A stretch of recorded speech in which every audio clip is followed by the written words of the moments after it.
Hey, thanks for joining me once again. I'm going to continue part two of my 24-hour comic book and or solo old comic book stories that I've done recently. I've done some of my own comics and my own things like that. I've done my recent He-Man comics, so you've seen a couple of those videos where I go through my very recent books. And I've also done videos on some of my in fact, my very first comic I ever created, how terrible it was. These are kind of in the middle, but they're also done as 24-hour comics and my own stories. I talked about in the first video where I had started coming up with ideas I wanted to do for He-Man, a He-Man comic, but then I'm like, I can't do something with He-Man, so I started just making up characters that are very much like them so I could do the kind of stories I wanted, but just not in the He-Man world. But then I eventually just did the He-Man ones anyway because they were more interesting. But I had my own characters, my own concepts, my own ideas, and I did a few rushed stories. So this is the second 24-hour comic I ever did. And it's ironic. I don't even know if this occurred to me. I didn't think of it until just now. But the last one started with an object in space coming towards a planet. And so does this one. It's a different object. I don't know if I did that intentionally or what. It's actually blowing my mind that I never thought of that. It's probably because I'm not very creative and I kind of suck. But anyway, another planet, moon, space, this object's flying through the air. And if you remember, if you saw my last video, I talked about I did myself a disservice by drawing everything on big full-size paper and doing complicated panels with a complicated story. And I only got 10 pages in. In this one, I thought ahead. I still did it on full-size paper. In fact, everyone at the comic shop I was doing this, I was making fun of me because I was doing it on full-size paper, but they go fuck themselves. So, weird object flying through space, and we cut to our hero, the main guy. We saw him in the last book, and I was always kind of already talking about how his design is kind of stupid. Again, I wanted him to look like a common man. So he's got like a beard and hair, but he's got like this tattered ass jacket on and tattered ass pants and barefoot. So he looks like a homeless guy or something like that. It's kind of dumb. But this is basically He-Man and Teela, if we're being like honest about the connection to him. And I can already tell, like, I was rapid fire going through these. I was going fast, and so hence the crappy drawings and the crappy trees, and I was hand lettering it at the time. Not really well done, but I just wanted to get the story. I wanted to complete it this time. I kind of don't mind the design of the girl. It's not a great shot. Her name was Shia Eve, something like that, if I remember correctly. I have the worst names. But our He-Man hero, looking like a bum, somebody, they're out looking for something, and someone's like, you're not going anywhere. Oh yeah, we run into like his character named Stone God, a very powerful villain. He shows up and blasts at him and knocks him unconscious. I'm trying to remember what the hell he's there for. He wanted him for some reason, but he only takes the guy. He leaves the girl. So he's dragging him by his hair through this portal to go back to wherever. I kind of like the idea of this shot of his face, the shadow and everything. That kind of worked. Bad guy shows up, takes him. So we get to these mountains. I'm okay with the mountain range. But again, snowy mountains, trees and snow, a lot of white, not a lot of detail. I said it here specifically to make this easier. Opens a portal.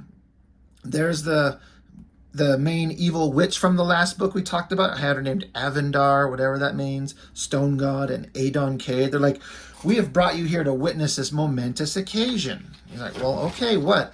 And there's this like giant seal on the ground, this giant sealed off object that they have found. And it's a gateway to great power. Okay. I kind of don't mind, like, I chose this tilted angle.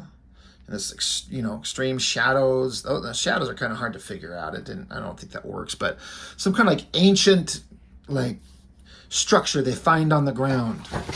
And so he like, fucking let go of me, he says. Let go. You know it's supposed to be in there, and you know you can't control it. So what the hell do you think you're going to do? And the witch girl, she's like, oh, don't worry about it. We know we can control it, so we're going to do it, so shut the fuck up. You'd think that if he could just bust free and they would just let him have a conversation, they would just start fighting, especially if he knows if they break the seal, what horrible nightmares are going to come out of it. But he just kind of busts free and they chat for a minute, and the witch girl tells Stone God, like, go break the seal, go do it. So he stands atop, like, it wasn't very clear in the previous thing, but it's like a stone flat surface and like a dome over it. So he's standing on, and our hero just like, no, don't.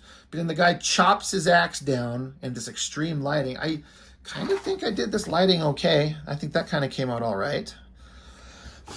But he's going to break it. My hero is stupid. Like, you think he'd stop them before he even, like, would he watch him just slowly walk up there? My guy's dumb. Anyway, it erupts, boom, explosion. The guy goes flailing away. Now, the idea is that this villain got a magical axe that is something that could actually rupture this. Not anything could, but his magic axe could. It's just they had to find it, and they did. And they wanted to bring the hero here so he could witness the horror. Giant explosion, and out comes this giant demon centaur from hell. I kind of did a version. This guy's basically my version of Mulcrum from Masters of the Universe. He's a lot bigger, but Mulcrum was like a centaur with like a horse face and tendrils for arms, and he was supposed to be this extremely powerful being. He was only in one episode. They talked about him like he was an ancient scourge that was sealed by ancient mystics, and once they let him out, once Skeletor freed him, like everyone was afraid of him. They eventually used magic to reseal him up, and yes, you will see Mulcrum in my fan comic, but this is my version, and I kind of like my version. He's like human upper body, human skull, ram horns, almost like a snake-like body, a centaur-like horse body. He's got like a tendril triple tail thing, like 3 tail things, and like his front legs like bend the other direction, kind of like a stork or a bird with giant like bird-like claws on his feet. Just this giant demonic monster creature from hell. So he's freed, and this is bad. Screamy skull face from the creature, and the stone god guy, I guess he can fly somehow. He flies up there, and he's face to face, just to give a sense of scale. There's a regular human-sized guy facing off against this demon creature, giant skull face. That was fun. He's like, you will do as I command. I freed you. You are mine to command. I don't think the demon from hell is going to listen, so he... What's funny is that's a really, like, weak-ass, like, way to show him get vaporized. I could have done that much better. But she vaporizes him, so our hero guy tells him, we gotta get the fuck out of here. Centaur guy blasts at him, ground explodes. You can see I'm doing bigger panels, much simpler backgrounds. This is easier to do, more splash pages, so I'm already way farther ahead in this one than I was in the last one, where I only finished 10 pages in 24 hours. So hero guy's looking at evil witch girl. He's like, what the fuck have you done? And she's like, I don't know, we're so stupid. He's like, yeah, you are. But then, as we saw in the first panel of page 1, that object that was flying around the planet, here comes this round object rocketing through the sky, and it just stops and hovers in front of it.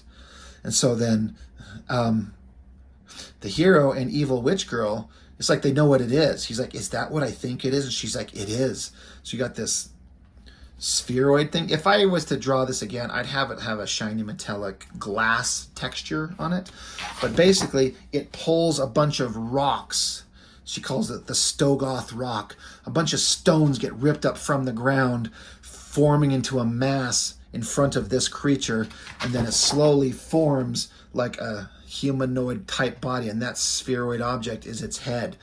It's basically like an ancient god that knew this thing was about to be released, and so it showed up on scene to fight, to keep the balance of good versus evil, and it just pulls rocks from the planet to form a body. So now you got these 2 giant titans, and so now I gotta have them fight. So slugging it out. I mean, I could have chose better shots and stuff like this, but this is page 16. It's probably hour 16 for all I know.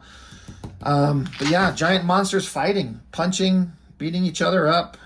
Demon from hell and giant rock monster, like an elemental god, here to protect the realm. So they're blasting at each other. The heroes and the evil witch girl, they're running out of the way. Like, we got to get the hell out of here.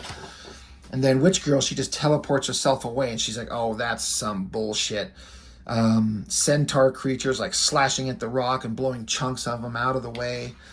And these giant rocks that get him blasted off him are falling onto our hero. So he's got to punch him and explode him, punch, so he doesn't get crushed by rocks.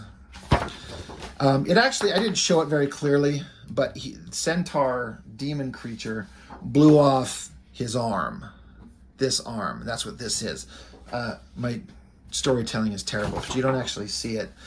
But you can kind of see evil or stone creature grabs him and then like blasts him in the head with something, and it erupts into a giant eruption of energy, power, something.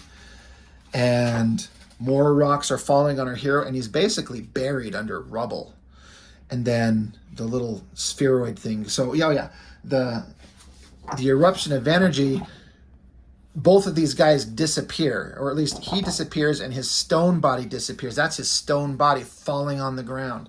And then here, that little spheroid object is just floating in the sky. And I just wanted to show a passage of time. Now it's nighttime, and our hero, he's kind of pulling himself up out of the rubble.